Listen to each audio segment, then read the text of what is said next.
Settle in. Let me tell you a story that's a lot older than it looks. There was a boy, Kael, young and sharp as flint, burning with that particular fire that is born of shattered beliefs.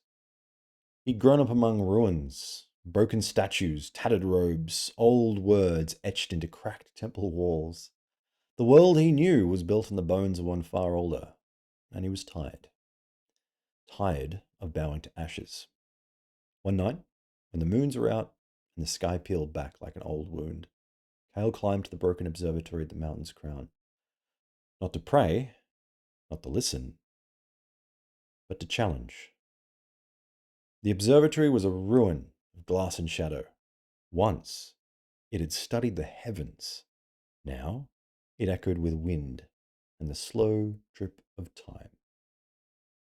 Inside, among fallen beams and dust-covered runes, sat the shaman. No feathers, no gold, just robes, frayed by centuries, and eyes older still, polishing a lens like it mattered. Kael stood near the edge of the platform, arms folded. I'm done with all of this, he said. The rites, the robes, chanting names no one will remember to gods that don't answer. It's all just noise. The shaman kept working, adjusting a ring of prisms and marking chalk into the floor. He didn't look up as he said, Traditions are the answers to the questions we forgot. Kael scoffed. That's clever, but it doesn't mean anything. Shaman's hands stilled. He turned, slow, deliberate. It means someone asked, how do we grieve? So they lit candles. Someone asked, how do we stay human when the sky falls? So they carved the stars into stories. The questions faded, the answers remained. And now, you call them chains. Kael walked to the rusted shell of the great star scope and leaned against it. I call them empty. Shaman nodded. Not in agreement, but acknowledgement. He picked up a shard of fractured glass. It was part of the old lens, and held it out. Kael hesitated, but then he took it. Look, the old man said. He held the shard to the sky.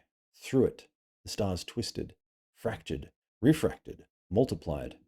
What once seemed scattered now hinted at pattern, at language. What do you see? The shaman said.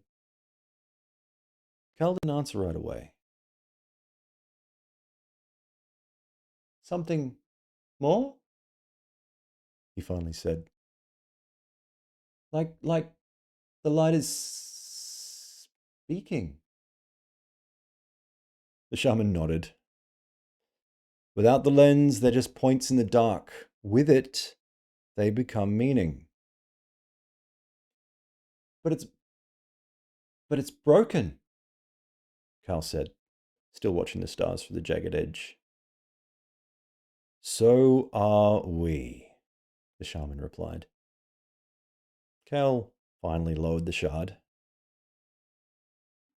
What if the light has changed? The old man turned, gesturing to the dome above, the sky bleeding through the shattered glass in a spiderweb of silver lines. Then believe in the stars, he said. They shine even when we forget how to read them. Kael stared upward. The wind curled around them like a question with no voice. And how do we begin again? He asked. The shaman's gaze returned to the runes, steady and quiet. By watching, he said. By listening.